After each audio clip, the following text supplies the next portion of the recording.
And Amy and Republican nominee for Attorney General Tom DeVore did a press conference yesterday in the city, joined by some supporters. It was on the Safety Act and sort of taking a different tack on the Pritzker Purge law. That's called the Safety Act. Focusing on how it disproportionately negatively impacts minority suspects. Not law-abiding minority families, which we know it will, but minority suspects. So I want to talk to Tom DeVore about that.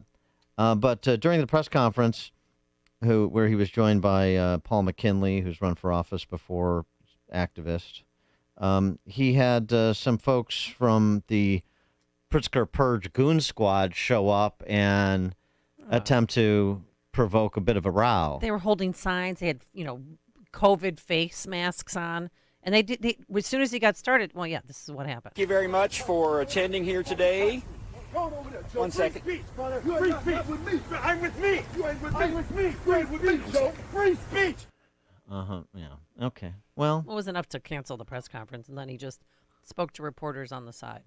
All right. So let's find out what happened there, and then get to the substance of some of these issues. Tom DeVore, Republican nominee for Attorney General. We'll find out more information about his candidacy. Tom DeVore, DeVore, TomDeVore.com. Tom, thanks for joining us. Good morning, Dan. Hello, Amy. So what happened at the presser yesterday? Oh, we were just getting ready to start, and I was standing there facing the camera, and I heard something going on. You can see in the video. I turned around, and this young kid, he can't be that old, couldn't hardly tell he had a mask on.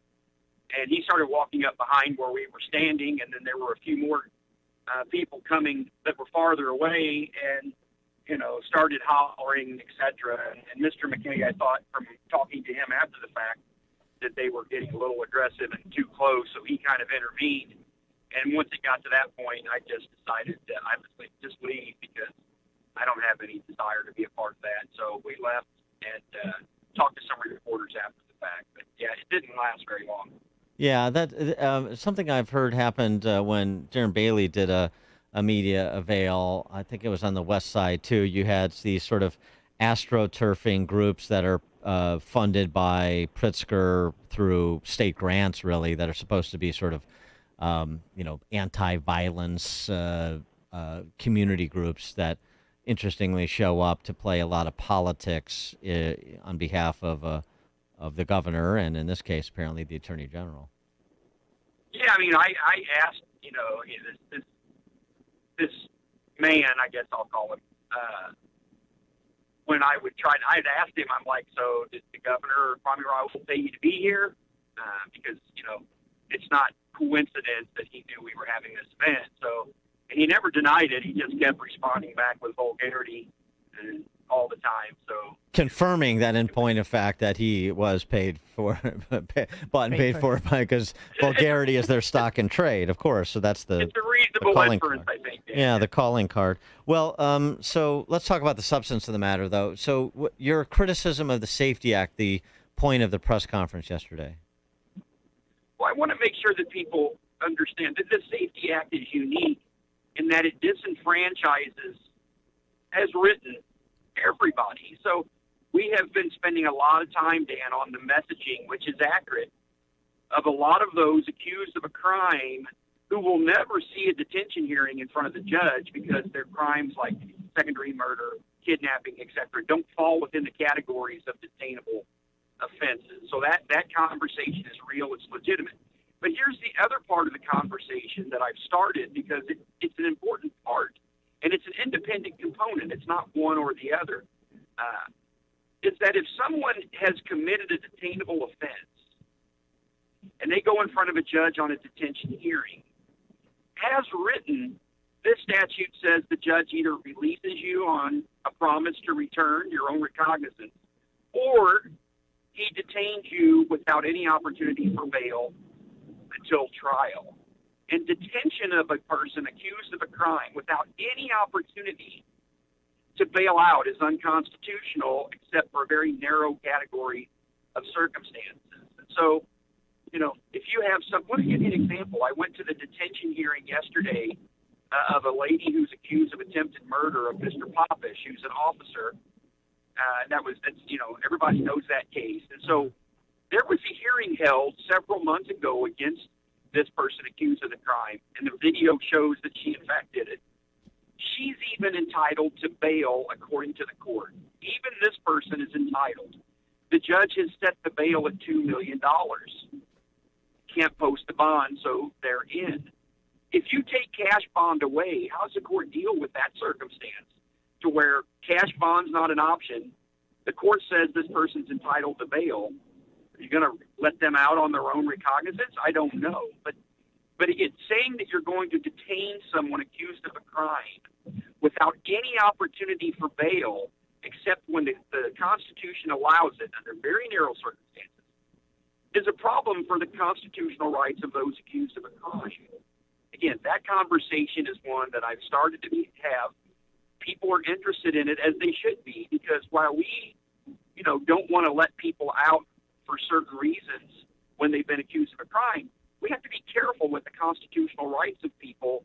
And this statute, again, why it makes the community less safe because of the reasons we've talked about, it also, under certain circumstances, jeopardizes the constitutional rights of those accused of a crime. It's 100% true, and that's a conversation that the Democrats and the governor and Kwame Raoul, I don't even know if they understand it, because I don't know that Kwame's even paying attention. No. But it's a serious conversation, and every state's attorney and every judge in Illinois that I've had this conversation with says, Tom, you're right. We understand. Well, they keep saying, first of all, Pritzker talked about a mom who was stealing diapers is then thrown in jail, and she doesn't have the money to bond out. That would never happen, because in order to get arrested, it has to be the value of $500 or more.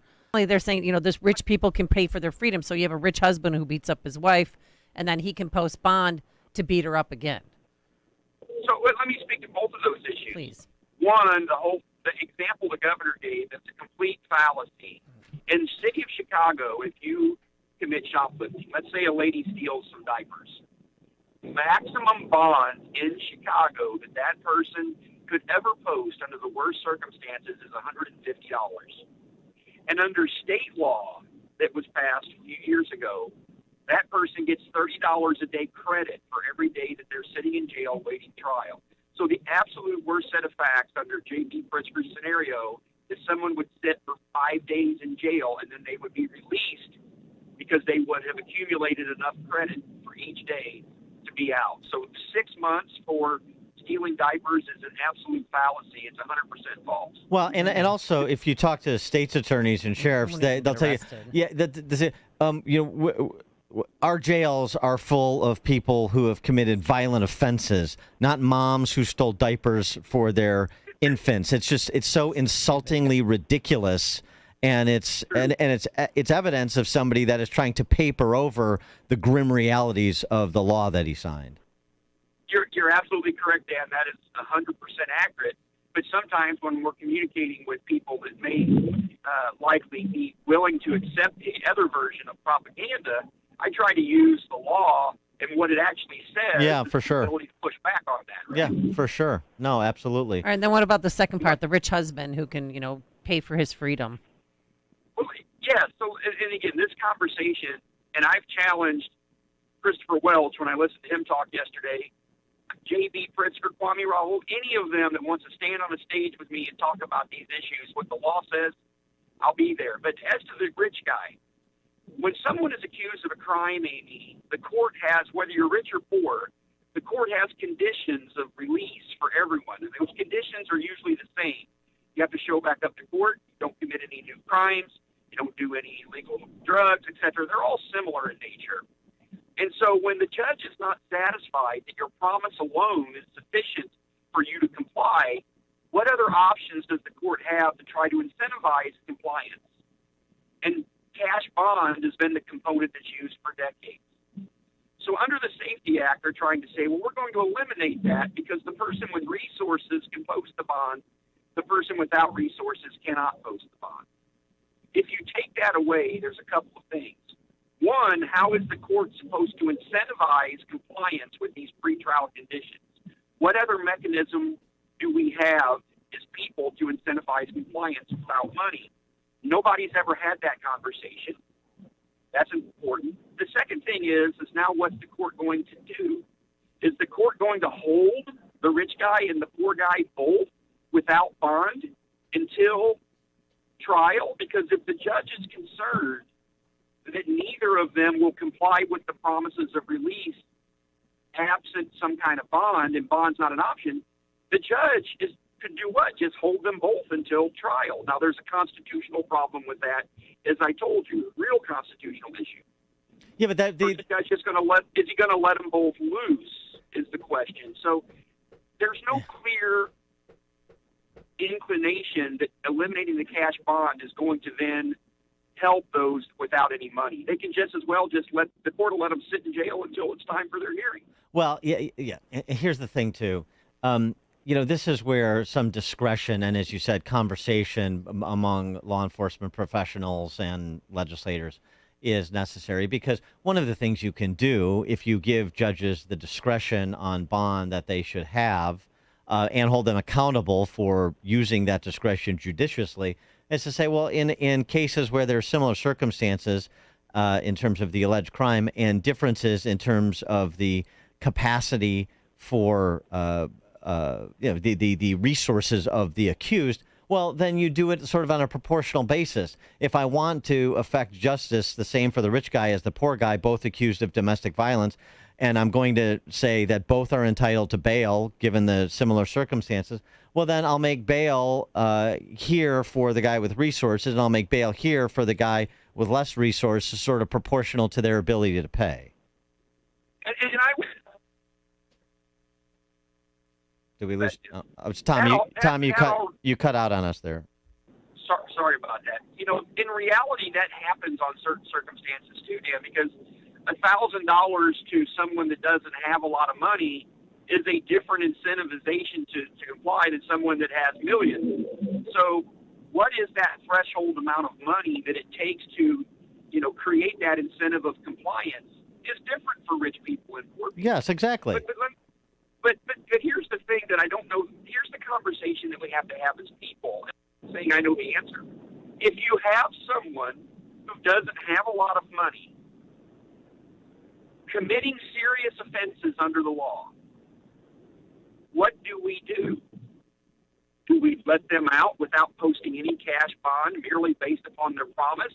Because when someone is breaking the law, they're already breaking the promises that we as society have made to ourselves. You made a promise as a citizen that you won't break the law. I've made a promise I won't break the law. So when we break the law, we've already suggested, allegedly even, we've already suggested to the court, well, maybe our promise alone is not enough. Yeah, exactly. And so what do we do to incentivize compliance without cash bond? That's the conversation to have. But they didn't have that conversation because yesterday when I was at that hearing with Mr. Welch, or not hearing, but at an event, I was at an event with 300 Democrats, and I'm listening attentively. And I asked the question of Mr. Welch, if you truly are the Speaker of the House of all people of this state, and your desire is to represent all of us who may think differently, how do you reconcile that with pushing through in the midnight hours within a couple of days a bill of this magnitude without it ever being deliberated and talked about openly in front of the House or the Senate? And he's not got an answer to that question. Now they're trying to fix it the same way, Dan. One issue I wanted to get to you, because I think it's rightly roiling some people who are paying attention. Anything the Attorney General can do when you have politicians use their public responsibilities or play politics with their public responsibilities in ways like we have happening in Cook County right now, where the property tax bills, the second installments, are going to be delayed past the election. And there are a lot of question about, oh, sure, of course they're being delayed past the election because the politicians, the Dems in charge of everything, don't want people to see what's happening to their property taxes and, by extension, their property value under their leadership. So, of course, push a bill past the election while you have Jelly Belly distributing these $100 rebate checks. Anything the Attorney General can do if it becomes obvious that professional responsibilities are being subjected to political considerations? certainly, the Attorney General should absolutely investigate those issues. And to the extent that it crosses political gamesmanship into criminality, that's a big conversation. And then whether some kind of official misconduct could be brought. But one of the things the Attorney General can absolutely do, even if it doesn't rise to the level of criminality, is can use the bullhorn of that office to say, you know what, public officials, I'm watching what you're doing. Mm-hmm. You better quit playing games, because they get away with a lot of these games, Dan, because the Attorney General is not paying attention to any of that because those are his political affiliates, right? And if I'm the Attorney General, they're all going to know I'm watching you. And to the extent you start hurting the people of this state with your political games and there's real injury to them, I'm coming. And that'll put an end to a lot of that, just knowing that you don't have a free pass like Kwami's been giving them. Tom DeVore, Republican nominee for Illinois Attorney General, on the ballot November 8th. Early voting starts today. TomDevore.com, DVORE, TomDevore.com. Tom, thanks as always. Appreciate it. Thank you, Dan. Take care. Thank you. And he